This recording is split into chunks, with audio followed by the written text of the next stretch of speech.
one between Blacklist International and RSG Philippines. Experience the power of smart 5G in over 4,900 sites nationwide. Switch now to experience the difference. Visit smart.com.ph/MNP to learn more. Hashtag muling lumakad batatag and hashtag Sibol powered by Smart ang ating official hashtags for Sibol 2022 National Team Selection. Right off the bat, tatanggalin ang Estes pick ni Venus sa side ng RSG. Meanwhile, for Blacklist International, tatanggalin nila ang Hayabusa ni Demon Kai. Pagkatapos nung one and only game ni Oh My Venus sa Estes, sabi na ng mga lahat na katapat ng Blacklist International, ayaw na namin ibigay yan. Kasi yung second chance factor ng isang Estes, the healing, the clutch healing, giving a second chance in team fights na kung hindi pabor yung umpisa para sa Blacklist International, if the Estes is alive, well, Blacklist International will be able to turn it around. RSG as well, taking out the Aldous option for Danry James Del Rosario. 2-0 right now on the Aldous. And matagal na natin nakita sa MPL Season 7, this is one of the best picks for one of the best junglers in the world. Well, I mean, during right now, dahil kakapanalo pa lang ng world stage, pwede nating sabihin na best jungler in the world hanggang matapos yung M4.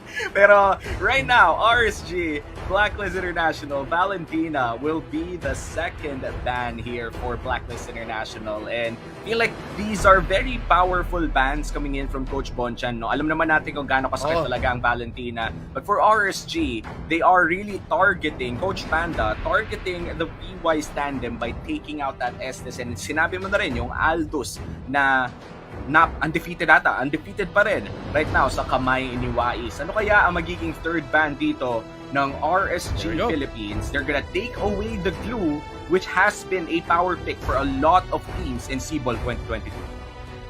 May isang record na si Dominic sa paggamit ng glue sa XP lane, and yes, it is a power pick, and in fact, it is one of the, or if not the most picked on the blue side. 11 first blue side picks for the glue, and seeing this means that RSG want to put a power pick on the hands of, well, if not Aqua, definitely Iyaknu, who of course it is gonna be a reunion of VYs and Iyaknu for this matchup. So they're just taking away one of the best picks right now for disrupting backline heavy compositions. Blacklist International, balikan ko yung bans nila, sobrang bilis lang.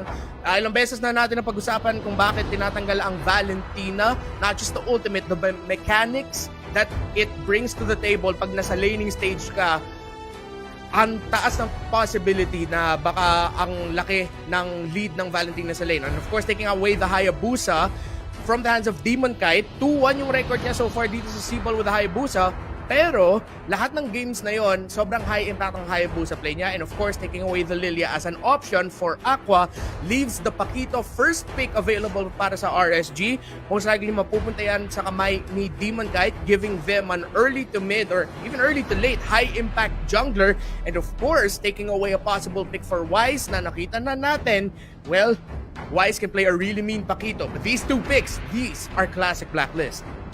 Yeah, Flying Dinosaur combo, Mathilda and Barats locked in for Blacklist International. And what I love about this Barats pick is shared to between two roles. It could potentially go to the XP lane, the hands of Dominic, or pwede rin siyang mapunta sa kamay ni Wise na nasa loob naman ng jungle. So this is a flex pick. In fact, the Mathilda could also be flexed in a position 4. So a lot of flex picks already showed here for both squads. Let's see if RSG would like to take that Phobius away from Dominic, considering na napakalakas na pick nun in the hands of Blacklist International. Instead, they're taking the Esmeralda as a countermeasure for that Phobius. So hindi na makapag-Phobius tong Blacklist, considering that this Esmeralda is a big counter pick. Yeah, the Esmeralda, gonna be a lot of pressure here on to Kenji for being able to get those items right, at saka matimingan niya na maayos yung entry niya. Nakita natin, even though Esmeralda is a very solid first 3 picks, or just a very solid pick overall, na there have been games throughout Sibol na nahirapan ng isang Esmeralda, currently in the red with the win rate. Out of 12 picks, only 5 wins so far for the Esmeralda. So RSG, knowing that exactly why they took away the glue. May power pick nga sila in the Sicilian in the back line who can actually go into the hands of either Aqua or Iyaknu na pinakita na ng Next Play Evos that you can definitely play a great gold lane Sicilian. They've shown that here, so that's still a flex pick for RSG. Meanwhile, Blacklist International, this is going to be a Barats jungle dahil pinili nila ang Uranus para sa XP lane. Gonna be going up against the Esmeralda na yan yung fight forever matchup na sobrang familiar na tayo dyan. Men, itong Esmeralda and the Uranus matchup nga sa XP lane, pangmatagalan talaga. Yung tipo na forever na silang nandun sa lane hanggang may mga dumaan na ganks.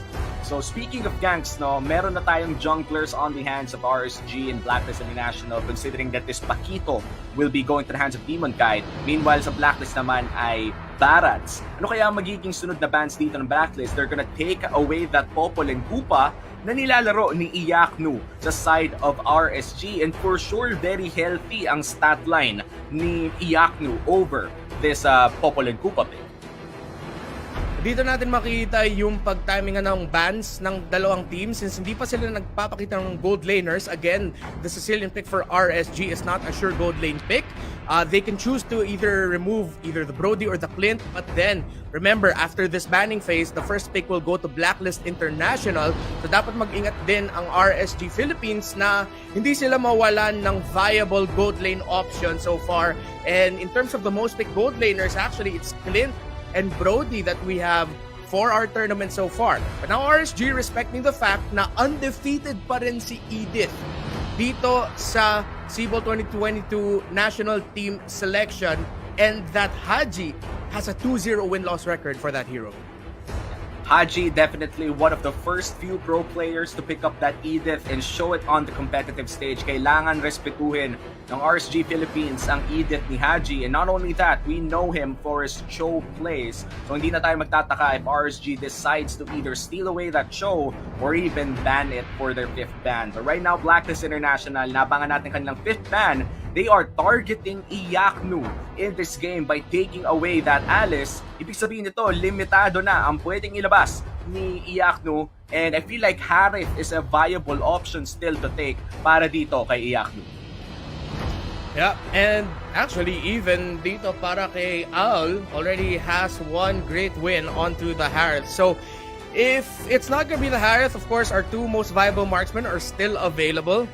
So either the Clint and Brodies could get picked up next here. That's what it's looking to be here.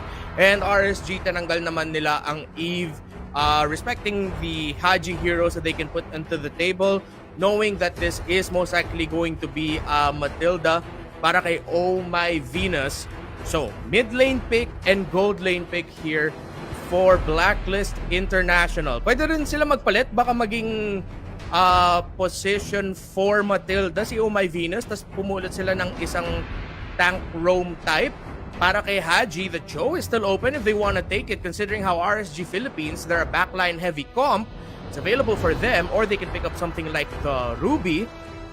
So they pick up the Brody, so that most likely means yung Clint, or baka nga maybe even the Gary mapunta sa kamay ng RSG. Yeah, and there are a lot of options for RSG this point. The Brody is already most likely going to the hands of Owl on the gold lane. Kung Blacklist ang usapan, antay na lang natin kung ano nga bang kukunin ng RSG. Sinabi mo na, the Clint is open. Pwede silang magkaroon ng classic gold lane duel here. Great prediction, Reptar. Hihintay na lang natin ang 5th pick ng RSG Philippines. This is most likely going to be a position 5. Pwede nilang agawin ng show, pero mukhang Lolita ang gusto nilang kunin. Beautiful Lolita pick up there for RSG, considering how one of the main things that RSG have to watch out for is the Brody. Makakatulong yung pag-stun ni Lolita, and that's a lot of AoE damage and crowd control na pwede ibigay with the ultimate. If Oh My Venus gets sort of outplayed, we've seen it before wherein, well, for all Matilda players actually, pag masyado maaga yung circling eagle, medyo off yung positioning, pag masyado malalim yung pag-entry ng circling eagle ni Oh My Venus dito, then there is gonna be a chance that Lolita can separate RSG Philippines and Blacklist International from one another with just one Numenon Blast charge. Papag-isipan dito ng Blacklist, ano pili nila, and so they are going to be going for the Farsa. Considering that this is a composition that has two really strong range pokes in the Clint and Sicilian, at tamang pick to para sa Blacklist International, pick up the Farsa to burst it down from range. Yeah, Farsa definitely one of the, still, despite the nerfs, one of the more popular picks here for a lot of mid laners in CBOL 2022. And ayun na nga, Reptar, no, we've talked about it, the eve of Farsa receiving nerfs, it didn't mean na bababa ang usage rate nila. Napakalaking bagay pa rin kasi nang na-offer nila sa table. I feel like earlier, kahit natalo yung Bren, it was still picked up by a few. The Farsa still dealt the damage that should be dealt by a Farsa. So, come this game, for sure, this Farsa, picked with Blacklist, will be used up to its full extent. Now, Blacklist versus RSG Philippines. This is the first game of a best-of-5 series. So, para sa mga fans dyan, make sure to share the stream right now habang hindi pa nagsisimula ang ating game number 1. Dahil mahaba-habang series to, panigurado. The top 2 teams currently in CBOL 2022 National Team Selection powered by Smart about to duke it out. Renmar, considering yung may Sicilian ang RSG Philippines, do you think Blacklist would try to end this early? Yeah, definitely. Well, actually, both teams have a good case of doing everything they can to end it early. If it gets to the point where we're in the late game and it's still pretty even, both teams have a really good case of just being to hold out for a long time. You have a lot of poke and range damage sa side ng RSG, but at the same time, para sa Blacklist International, they have a tanky front line in the Barretts and the Uranus. The fact that they have the Farsa and the Brody in the backline means makakadepensa din sila na maayos. So, in terms of what the lineups bring to the table, medyo magkaparehas nga eh. They have pretty similar strengths, pretty similar weaknesses. Yung titingnan ko na dito is yung magiging matchup between the Esmeralda and the Uranus, kung paano makakagalaw dito si Kenneth Singson Villa. We know him as Kenji, gold medalist Kenji on that Esmeralda, and of course versus Kyle Soto, Dominic on that Uranus. That's gonna be a matchup to look out for. Yeah, and si Dominic, no, Kyle Soto yung pangalan niya. Meron siyang kapangalan na parang sikat din na basketball player. Para sa mga hindi nakakaalam dyan, Kyle Soto, I think a child prodigy, one of the tallest children that we know. Fun fact, same kami ng school nung high school. Nagulat din ako, akala ko ka-age ko. High school na ako, men. Grade 3 pa lang siya. Mas matangkad na siya sa akin. He's a 7 foot right now. So, just a small trivia. Kyle Soto, of course, is Dominic. Ibang Kyle Soto tong nasa CBOL. Di ba? And, men, eto, Blacklist versus RSG Philippines. RSG Philippines season, let's talk about RSG a little bit, no? Season 8, we saw them. They were fairly young, yet they put out real good results. No, we already knew that Demon Kite was a superstar in the making. And do you think this CBOL 2022, ito na ba yung hinog na Demon Kite or may mas ihihinog pa ba to? Feeling ko nung season 8 parang hinog na talaga si Demon Kite eh. It's just right now, it's refinement. It's turning a diamond into more diamonds or more of a diamond. And if I'm not mistaken, si Coach Bon mismo nagsabi na he has very high praise para kay Demon Kite. Seeing him playing, seeing how he moves, na sinasabi niya na this is one of the pillars of the future of the MLBB scene. And kitang-kita naman, isipin mo, si Demon Kite, si Jonard Caranto, pumasok siya sa MPL Philippines Season 8 as a rookie. And then, over the course of the year, we weren't really sure, like, sino yung shot caller, who was the one mainly calling the shots. And then, apparently, it's the rookie, it's the jungler, who is one of the most vocal members of RSG Philippines. So, the confidence is there, and we're seeing it now, the evolution of Demon Kite. There's a lot of people, a lot of fans, galing sa lahat na iba't ibang teams, na kahit hindi sila fan ng RSG, sinasabi nila, Demon Kite is the real deal. Yeah, I mean, he is the real deal, and that's those are heavy words coming in from Bonchan, no? One of the futures of MLBB Philippines, men. That is some big praise na kailangan patunayan ni Demon Kite as we enter the first game between Blacklist International and RSG Philippines. Land of Dawn we go. This is game number 1 of a best of 5. We shouldn't forget about the Barretts of Wise. This is a World Championship winning Barretts. It is the Barretts wherein in Game 4, was able to start that match off against Onyx Philippines in the World Championship with a 2 versus 1 outplay, leading them with 2 early kills. So dapat mag-ingat yung RSG Philippines na hindi magbigay sa early kills dito sa Barretts. Pero parehas din yan para sa Blacklist. Di talaga sila pwede magbigay ng early kills dito para kay Demon Kite on the Pakito. So, question is, are both teams gonna try to get a win elsewhere while they give the turtle? Meanwhile, Oh My Venus almost getting taken down by Light. That is very risky coming in from Oh My Venus. John Marvilleluna almost dying in that engage. Pero mukhang may konting response naman na manggagaling dito kay Haji. Now, this is going to be a fairly silent game so far, but Turtle has already spawned at sinimulan na rin to ng isang full stack Wise with this Barretts. Yeah, and so Blacklist International and RSG Philippines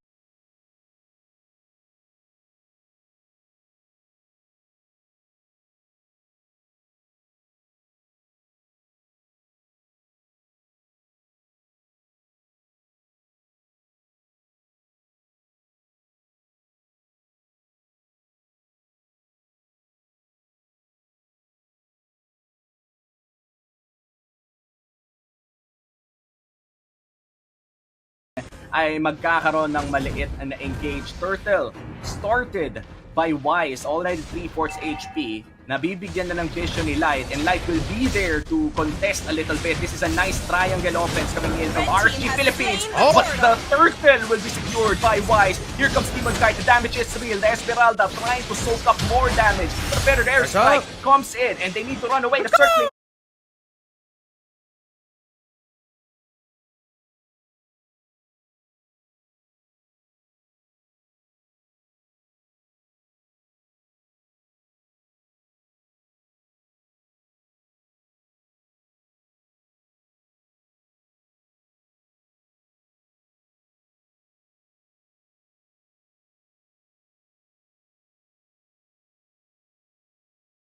on, pero si Al delikado sa top. Oh, Yaknu almost falling down. Here comes Haji. Here comes the passive. He dodges it, but Circling Eagle. The Queen says no. That's another kill for Blacklist International. Double kill pa nga para kay John Marvilleluna. And now Blacklist International is ahead by 4 kills. Ito yung dream early game start na gusto ng Blacklist International. Demon Kite, luckily, was able to get the last hit on the Scaled Lizard. So, di pa siya ganoon ka behind kumpara kay Wise. But that is 1 level ahead. Wise did get the turtle earlier. 4 kills already for Blacklist. Dapat mag-ingat dito ang RSG Philippines. They need to make a play para makukuha sila ng control at momentum dito sa laban. 36 seconds bago mag-spawn yung turtle. Now for RSG Philippines, again the question is, are they gonna contest the turtle? It is still a 3K gold lead for Blacklist.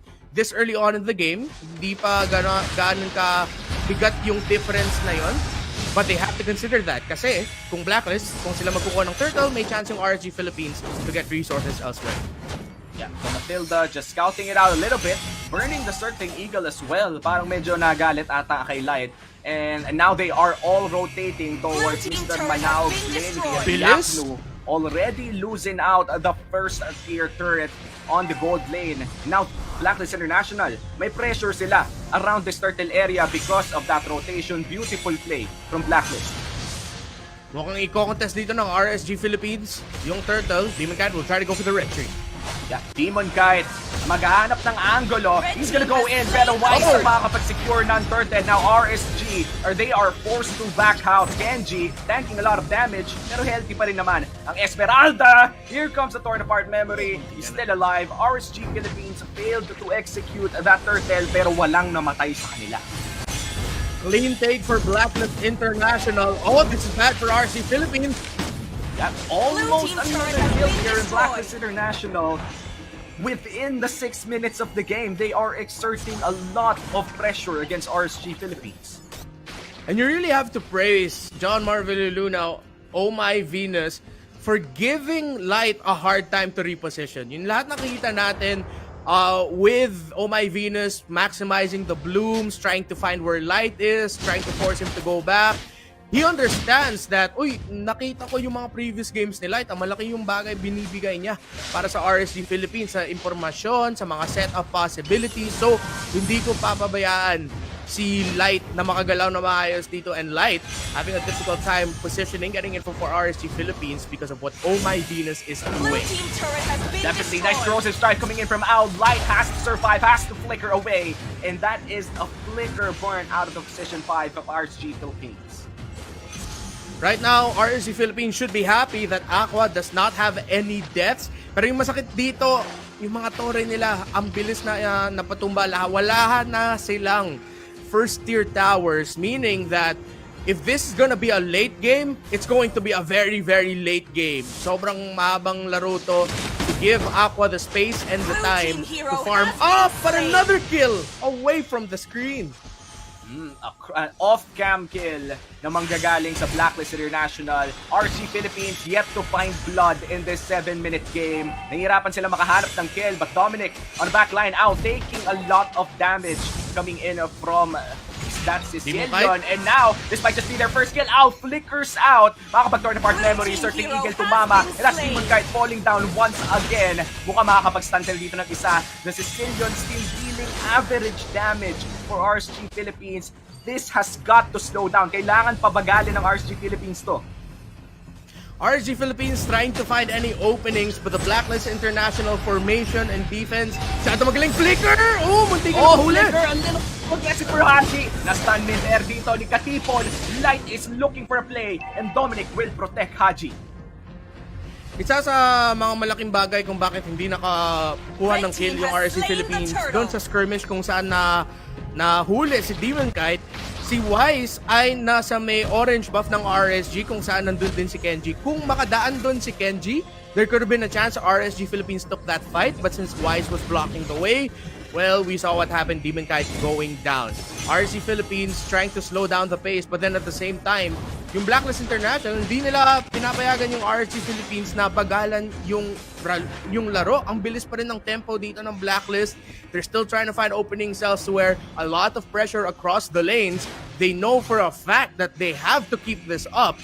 At hindi dapat sila magbigay ng opening para sa RSG Philippines at all because the capability or the chance of RSG Philippines lineup to punish into the mid-game, late game pag si Aqua at si Aknu may mga items na nakahabol na sa gold, it's a good possibility. And RSG Philippines, no, they're trying their best to defend this. In fact, they even find Venus, pero wala pa rin talaga silang makuwang kill, and they are forced to be on the defensive end ng buong early game na to. 9 minutes in, they're still looking for their first objective, their first kill. Feathered airstrike na cancel dito. Nice sanguine claws na mumula kay Aqua, pero Torre muna ang sabi ng Blacklist International, and they get another turret. RSG Philippines still struggling in this early game. The Farsa with the hot start right now, giving so much problems for RSG Philippines. Isa sa mga rason kung bakit nahirapan sila ngayon makahanap ng puta sa depensa ng Blacklist. Kada galaw nila, kada play na gusto nila i-execute, isang feathered airstrike or isang combo ng Curse of Crow para may mahuli na stun, ma-burst down dito ni Haji, biglang ma-force back yung RSG Philippines kasi sobrang liit ng window of opportunity nila para makukuha ng burst, para makukuha ng pick-off dito sa side ng Blacklist. Dominic, baka mahuli dito ng Demon Kite. He's nag-consecration na ata, so he's regening a lot of his life. But look at the damage coming in from Demon Kite. Alam mo naman na napakasakit talaga ng double jab combo ng isang Pakito. Pero habang nangyayari ang lahat ng yon, Lord ay sinisimulan na ng Blacklist International at posibleng uncontested ito. In fact, uncontested nga ang first Lord of the game for Blacklist. Free Lord talaga mangyari dun sa scenario na yon dahil si Dominic, he was a threat in the top lane at dahil inhibitor na lang naiwan doon para sa RSG Philippines, mahirap para talaga para sa kanila na mag-contest doon sa Lord. So RSG Philippines just taking what they can get in this game.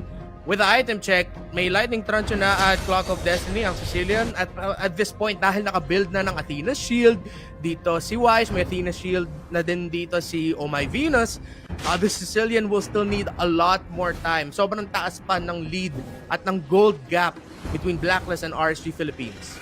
Yan, speaking of gold gap, no, isang full item ang lamang ng Farsa against the Sicilian, building the Holy Crystal as well. Here comes the Feathered Airstrike. Wala pa namang mahanap, pero mukhang pang zone out lang for this Lord push. Dominic standing a lot of damage. Kailangan niya pumwesto ng konti para makapag-regen.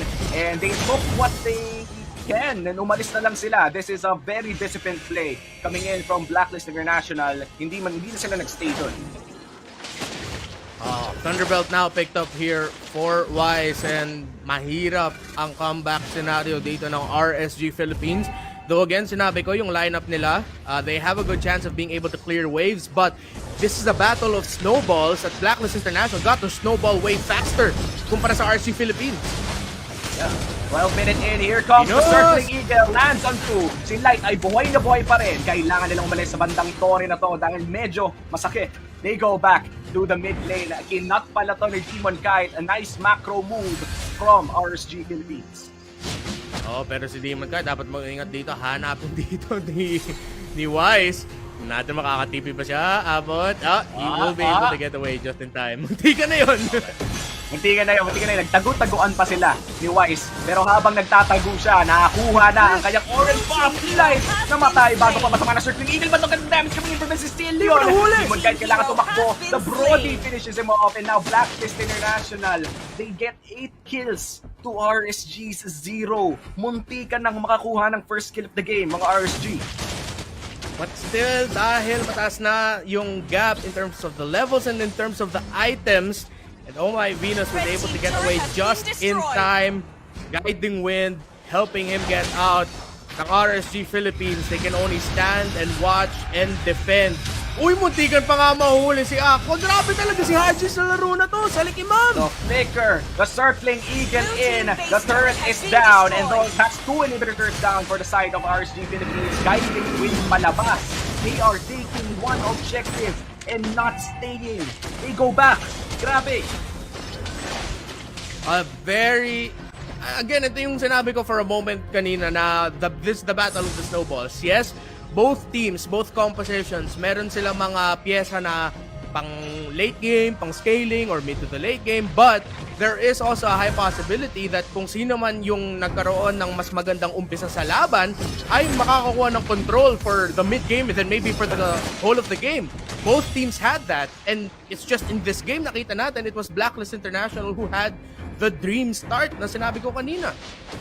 Yeah, and for some reason, Blacklist International, they do stop taking that Lord, no? 1/3 HP na lang, that could have been easily taken by Blacklist, but I feel like ayaw nilang kumbaga ituloy kasi alam nilang nandun lang si Demon Kite at medyo malayo pa ang kanilang Uranus. But right now, itutuloy na nila dahil sino-solo ng Uranus. The total Delar move na ginagawa ng Uranus sa loob. The German cut maneuver by Dominic. And now the Lord will be free because of his unbelievable zone out. Now Dominic might just pay the price here. Consecration, and he's gonna guiding wind out. Blacklist International still not giving any kills. Or in fact, anything to RSG bukod sa isang torre sa taas. Grabe, parang nung sa scene na yun, pwede mo na maglagay ng ski sa pangalan ni Dominic. Si Dominic ski na yan eh. Grabe yung pag-cut niya. Nung nakatakas pa nga, tinulungan pa nga siya ni Ma'am Jules makatakas doon. And again, Blacklist International, I like the patience that they're showing, still respecting the possibility na RSG Philippines can turn this around kung hindi sila mag-ingat. RSG Philippines, tingnan natin kung ano gagawin nila dito sa depensa. Oh, here comes the Feathered Airstrike. Owl mukhang babagsak ata pero buhay pa rin. Anong nangyayari? Here comes the... ano yung pangalan ng tayo ulti? Proxy na pasabog na isa. Here comes the Lord in the mid lane. Nagkakalbuhan na nga 2 inhibitor turrets down. They're going in for the push. Circling Eagle dito sa likod. Kasama ang dinosaur. At tinulak na rin palayo. Here comes the ultimates coming in from Blacklist International. And they are just going at it. Numbing at the base. That is game 1.